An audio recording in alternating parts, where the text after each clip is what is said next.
Hey everybody, Ryan here at etrailer. Today on our 2017 Chevy Silverado 2500, we're going to be showing you how to install the CURT Double Lock Underbed Gooseneck Trailer Hitch Kit. But before we get into that, why don't we just take a minute, check this out, and make sure it's going to work for you. By having a gooseneck trailer hitch back here, it's going to allow you to hook up to all those different types of trailers, you know, whether you're trying to pull a camper around or a car hauler or whatever you might have. You want a reliable hitch that is going to provide us with a really secure connection point.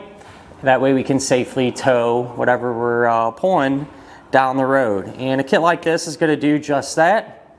One of the really nice things is you're still going to have pretty much full bed access, right? So the only thing that's going to be taking up really any space is just your safety chain hooks there, which are spring loaded, so they sit pretty much flush anyway. The ball can be flipped over and stored like that, and they even give you a cap to put over it. And so you're not losing really any of your bed space at all. And that's honestly what our neighbor here today was kind of sick of. So you can probably see the discoloration in the bed. He actually had fifth wheel rails in here and needs to pull a gooseneck, right? Well, there's a lot of different things now. You can convert there's parts you can use to convert your fifth wheel rails into a gooseneck and so on. But he's sick of having all this stuff in the bed, right? So getting rid of that, putting in this gooseneck hitch, going to free up all that space and allow him to pull his trailer down the road. I do like the operation of the handle, and I feel like that double lock mechanism is partly due to that. Kind of just keeps everything gliding the way it should. But super easy to operate. So right now it's in the lock position. So the ball, you want to be able to remove it or put it in or anything. If you're ready to flip it over to tow or flip it over to store it, just pull us out of the ways, rotate it to the left just a hair, and it'll stay open for you. That way you can go in there, do what you need to do, and then lock it back in. Since this hitch does sit underneath of our bed, it keeps everything free up top, and this is what it's going to look like. So, it doesn't interfere with anything or anything along those lines. One of the things that does kind of separate this hitch from some of the others is it has a double locking pin here. So we can see one of them, the other one's just further up top. So it has two pins, kind of double the security there and double the strength. And that's not something you see on a lot of these types of hitches. So definitely isn't going to hurt anything, and the more the better, at least in my opinion. The hitch is going to come with a 2 5/16 ball, pretty standard there. It's going to have a 30,000 pound maximum gross trailer weight rating, so the amount of weight pulling on the hitch, and a 7,500 pound vertical load limit, so the amount of weight pushing down on it. I do always like to suggest, so just be on the safe side. Never a bad idea to grab your truck's owner's manual. That way you can check in there and make sure it can handle that much weight safely. But, overall, a good all-around hitch. To be honest with you, usually I'm kind of partial to B&W hitches. They're really well made, and I was pretty surprised with this one. CURT's definitely not bad by any means.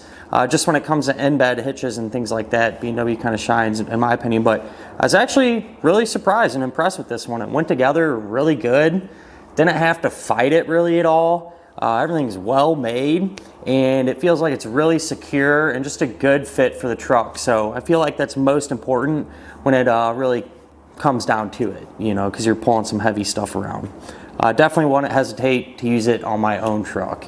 As far as getting installed goes, like I said, everything went together pretty smooth. Didn't really run into too many issues at all. It is time consuming, a lot of stuff to put on.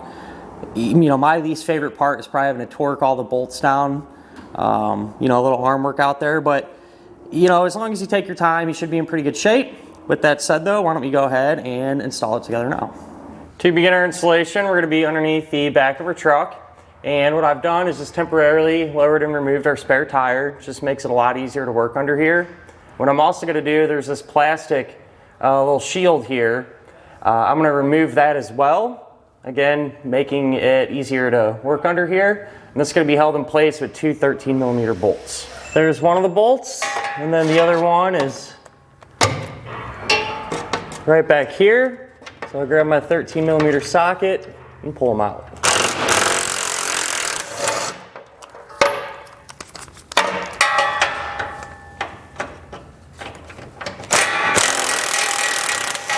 Lower this down and set it off to the side. Now we can move to our wheel wells, and if you have fender liners, I definitely recommend taking them out. Just makes it a lot easier to work. If you don't have fender liners, you can skip this step, but we're gonna pull ours out on each side. There's gonna be a bunch of T15 Torx bit screws, just like those there. So we're just gonna work our way all the way around and pull them all out.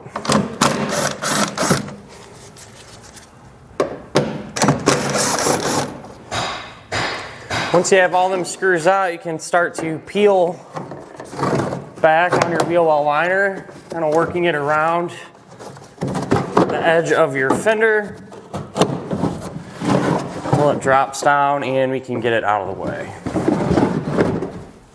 With that wheel well liner out of the way, it gives us a little bit easier access to the bolts holding on our metal heat shield under the vehicle, because we need to remove that and get it out of the way. So there's gonna be a total of 4 of them just like this. So you have 2 on top of our frame rail here, and then 2 more kind of underneath the truck towards the center. So 1 in the back and then 1 in the front. A 13mm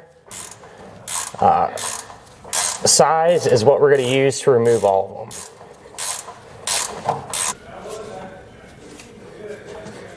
With all 4 bolts removed, we can slide this out from the bottom of our truck and get it out of the way, as we won't be putting it back on. Grab our rear cross member, which is this piece here, and there's some threaded holes in it.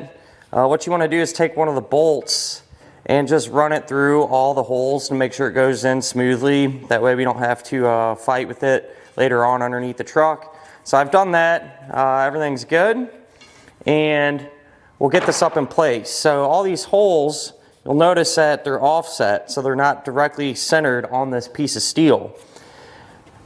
On one side, they're going to be closer to the edge. So when we put this in there, and what we'll do is we'll slide it in flat and then eventually rotate it, but you want these to be on the bottom or closest to the ground when we do that. So go ahead, grab this, and we're going to slide it just in front of this hat channel here on our bed. And we'll just slide that all the way to the other side of our frame.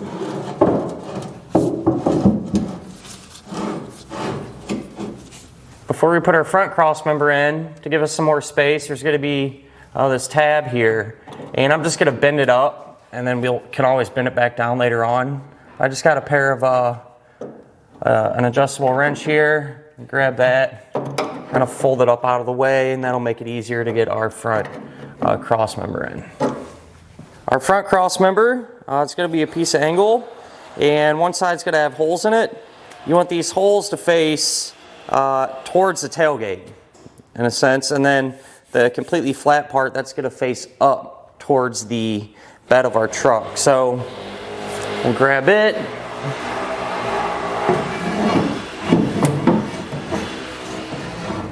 And start to work it in there. This one's going to be a little bit tighter, so you might just have to kind of finesse it in there, but regardless, we are going to have to get it all the way across to the other side. So I did come back. I was kind of struggling to get this in there easily. I bent up our pinch weld a little bit more to give us some more space. I think what the issue was, this truck used to have a 5th wheel hitch in it, and when they tightened everything down, it kind of sucked the bed down some. So not a huge deal.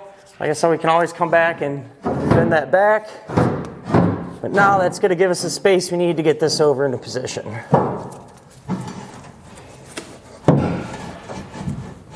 Underneath the truck, now that we have our center sections in, our cross members rather, like I said, we were going to have to rotate this one. A lot of times it'll be super tight, hard to do by hand.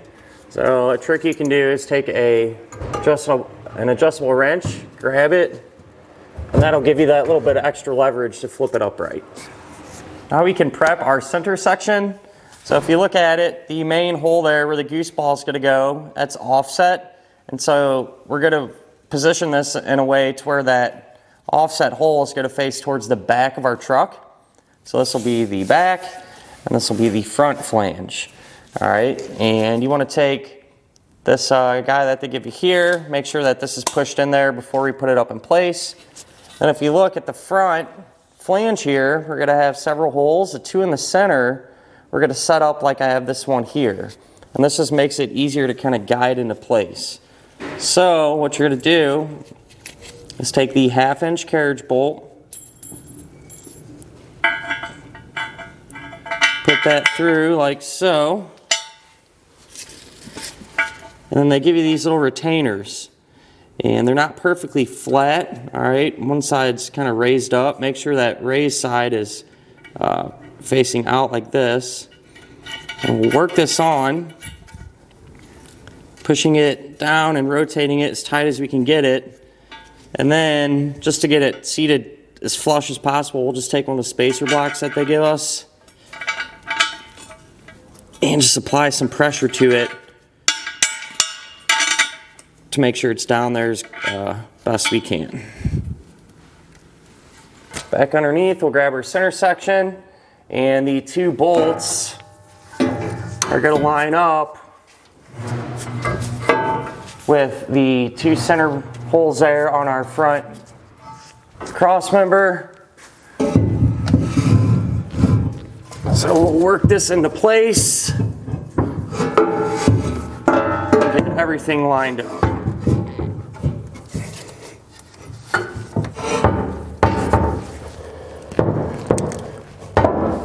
Where our bolts push through the center of our cross member, what you're going to do is take one of the appropriate size flange nuts and just get those started hand tight.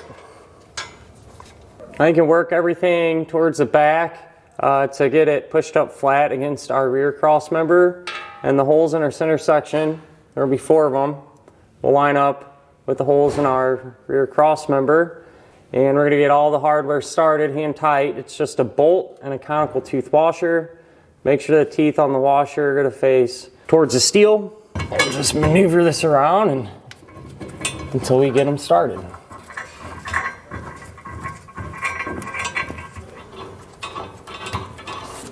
We're still going to have 2 empty holes on the front of our center section. So one here and then the same one just over on the driver's side.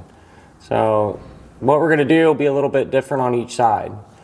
On the driver's side, I'll just give you an example because it's really tricky to see over there. So if you're on the driver's side, you're going to take carriage bolt and one of the spacer blocks, put the spacer block on, make sure it sits flat against the head of the bolt. And then you're going to come from the front to the back, pushing it through like that and starting the flange nut. All right, over here on the passenger side, you're going to get rid of that spacer block. You're not going to use it. You're just going to take the carriage bolt, run it from the back to the front, making sure that the heads of the bolts all sit flat. Then on the other end of that carriage bolt, just simply take your flange nut and get that going. Now we can get our side plates installed. So before you do that, you want to make sure to push this back as far as it'll go.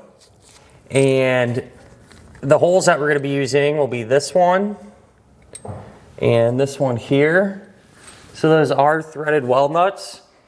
If yours are rusty or got junk in them, you can spray them out with penetrating oil and take a cleaner brush like this. You can just work that stuff out of there, which I've done. So we're in good shape. And the bolts that we're going to use to secure both of them, we're going to take this big bolt, put on a split lock washer and a big flat washer. So we'll grab our side plate, and these are side specific, so make sure you have the right one. In our case, we're on the passenger side. This piece here will face towards the back, and this flange part needs to be facing up. So that's going to fit in between our 2 cross members, and the holes in the side plate are going to line up with those weld nuts in our frame rail. So we'll take the hardware that we talked about,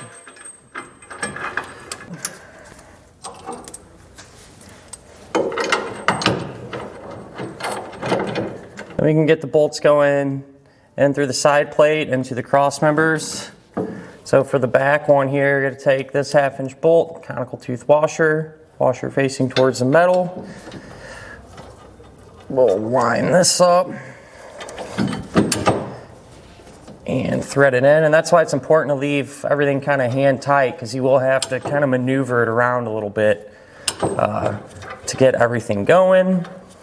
It's not uncommon. And then for this one here, what you're going to do is take this larger carriage bolt and the larger spacer block, put it in like that, and where it comes out the other side, you can take the appropriate flange nut and get this started. And with this side done, we'll repeat the same process on the other side of our truck. Before we tighten anything down, we want to make sure that our hitch is centered and where we want it. So underneath the truck, I just made sure that this gap was the same all the way across. Making sure this is centered, I just measured from the end of it to the frame and made sure it was the same on each side. If you do need to make a small adjustment, you can just tap it with a hammer. So I got it where I want it, and just so we're confident later on, I put a couple of marks here and there just to kind of have something to reference after we tighten everything down, make sure it's centered, which it should not move. So with this all done, we can start to get everything tightened down. There's going to be a tightening sequence that we want to follow. So whatever I do over here, we'll go to the other side, do the same thing, and so on. I'm just going to start with snugging everything down. So we'll start with our side plates here. These larger bolts, a 15/16 socket will do the trick. Just get these ran down a little ways.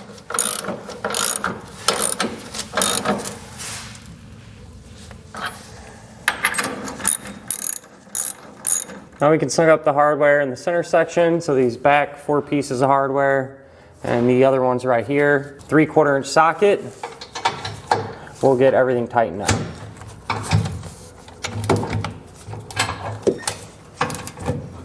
With the center section ones snug, finally we'll come back to the ones where our side plates bolt to the cross members, snug them down. Larger bolt will be a 15/16. And we can switch out for a 3/4 and snug up this one. Now we can come back with the torque wrench and torque everything down to the amount specified in the instructions using that same tightening sequence that we did just a moment ago. So once that's just torqued, we can come underneath our truck and start to drill out some holes. So the center section where that hole is, if you remember when we put this up, we put that orange piece in there, and that's what we're looking at now. That orange piece is going to have a hole in the middle of it, and that's going to be a guide for us to drill a pilot hole. So what we can do is grab our small drill bit that's about the same size of it as it, center it up, and drill straight up.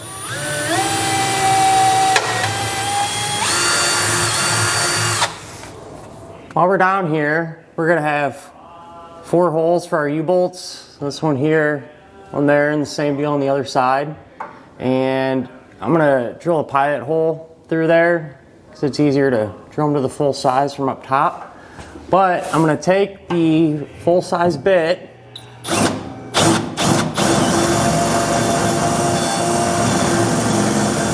kind of get it started, and that'll mark the center for us. I'll switch that out to a smaller bit and use that mark as a guide to drill our pilot hole.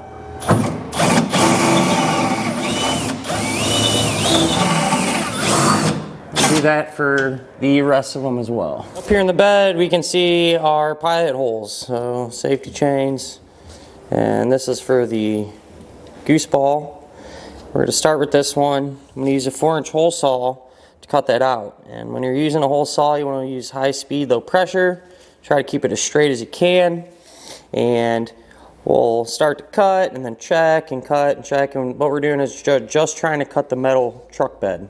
You don't want to get crazy and shoot down there and dig into our hitch and scrape it all up. So that's what method I'm gonna use so we get this drilled out.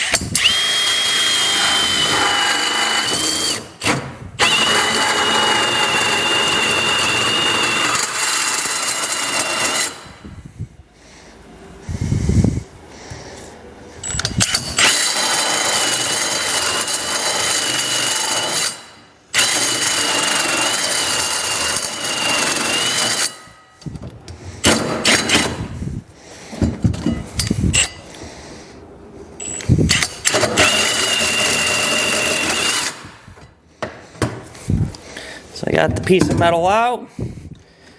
We can remove our piece of plastic, and then what I'll probably do is come back with a hand file and maybe try to clean up some of these rougher edges.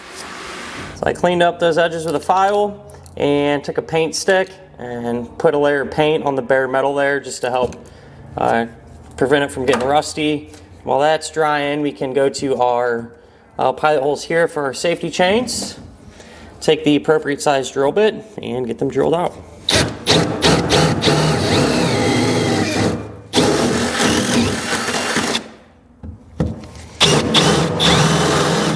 Make sure that your U-bolts fit in there and you can work them back and forth easily.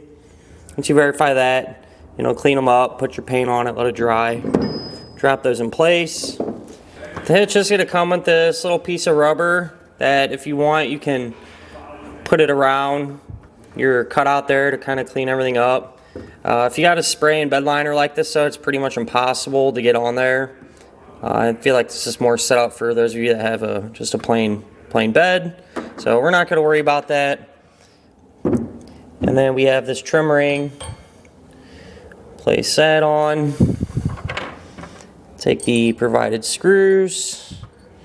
I like to get them all started, and then we can come back with our Allen key and snug them up.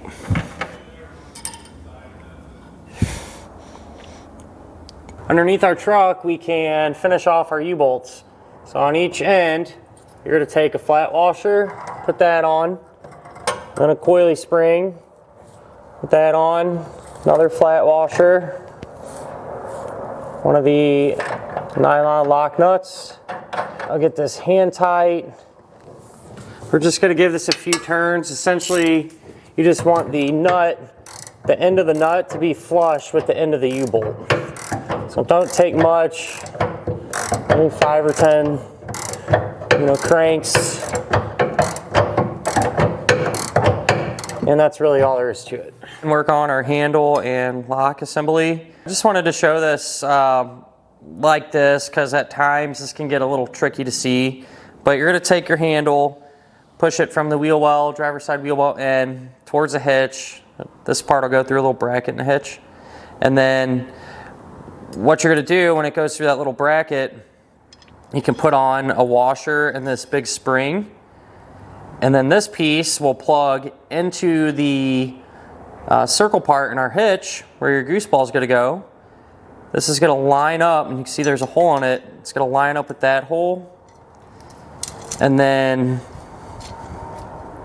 you're going to take this nut and bolt, run that through there, and tighten it down. So just wanted to give a little visual and have a better idea of what's going on. But with that said, let's go ahead and get it knocked out.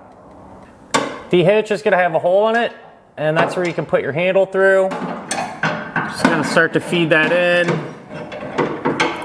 And we might eventually have to come back and put a notch here, bend this out to clear it, but we'll see what happens once we get all this hooked up.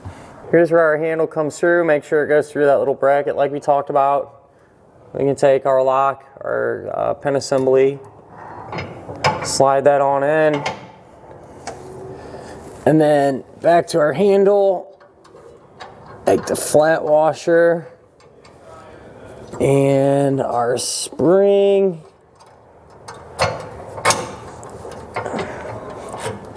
And I'll push our handle into the pin assembly and get that nut and bolt started like we talked about. Here's what this looks like once you have the bolt in place, and make sure it goes through the pin and the handle. That way when you actually pull the handle, it will begin to open. And when you tighten this down, just get it snug. You don't have to really crank down on it by any means. With the handle wrapped up, we're pretty much done underneath of our truck. So you can go ahead, reinstall the shield if you removed it. And what I'll go ahead and do is lower the truck down and get our spare tire put back in place. So I went ahead and got our wheel aligners back in place over on the driver's side. Only thing I had to really change was just cut a little piece out here, that way our handle would clear. And with this all wrapped up, that'll finish up our look at and our installation of the CURT Double Lock Underbed Gooseneck Trailer Hitch Kit on our 2017 Chevy Silverado 2500.